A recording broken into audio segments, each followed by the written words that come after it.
ඔයා බජට් එකට හෙඩ්සෙට් එකක් හොයනවා නම් මේ තියෙන්නේ Ugreen ලගේ Hi-Tune Max 5C කියන හෙඩ්සෙට් එක. මේකේ සවුන්ඩ් ක්වොලිටි ගැන මම ඔයාලට ෆස්ට් එකෙන්ම කියන්නම්. මේකේ බේස් එකත් ඕකේ, ඒ වගේම වොයිස් එකත් ඔයාලට ක්ලියර්ලි අහගන්න පුළුවන්.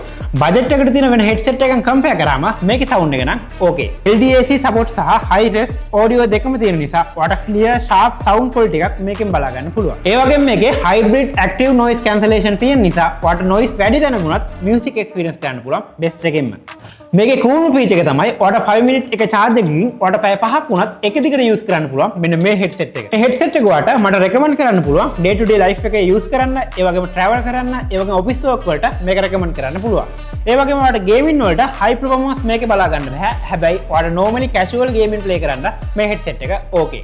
මේක ඩිසයින් එක ඔයාලට pro level එකේ තියෙන හෙඩ්සෙට් එක ඩිසයින් එක ඔයාලට බලා ගන්න පුළුවන්. ප්‍රීමියම් ලුක් එකක්, ඔයාලට ප්‍රීමියම් ෆීලින් එකක් මෙන්න මේ හෙඩ්සෙට් එකෙන් ගන්න පුළුවන්. ඒක නිසා ඔයාලට බය නැතුව ඕන තැනක මේ හෙඩ්සෙට් එක යූස් කරන්න පුළුවන්. Hi-Tune ලගේ app එකක් තියෙනවා Play Store එකේ, ඒ වගේම App Store එකෙන් ඔයාලට download කරගන්න පුළුවන්. ඒ app එකෙන් ඔයාලට sound quality එක, ඒ වගේම sound preset, ඒ වගේම bass එක control කරන්න පුළුවන්. ඒ විතරක් නෙමෙයි noise cancellation on කරගන්නත් පුළුවන්. Finally මම හිතනවා මේ හෙඩ්සෙට් එක ඔයාලට බජට් එකට ගන්න පුළුවන් හොඳ හෙඩ්සෙට් එකක් කියලා. මේ වීඩියෝ එක Ugreen ලගේ ස්පොන්සර් වීඩියෝ එකක් නෙමෙයි. මේ ප්‍රොඩක්ට් එක මට දුන්නේ කොට්ටායේ ෆෝන් සිටි එකෙන් ඔයාලට honest review එකක් ගන්න කියලා. ඉතින් මේ ප්‍රොඩක්ට් එක ගැන හිතන දේත් ඔයා පල්ලෙන් කමෙන්ට් එකක් දාගෙන අමතක කරන්න එපා. ඉතින් මාව follow කරලා තියාගන්නත් අමතක කරන්න එපා.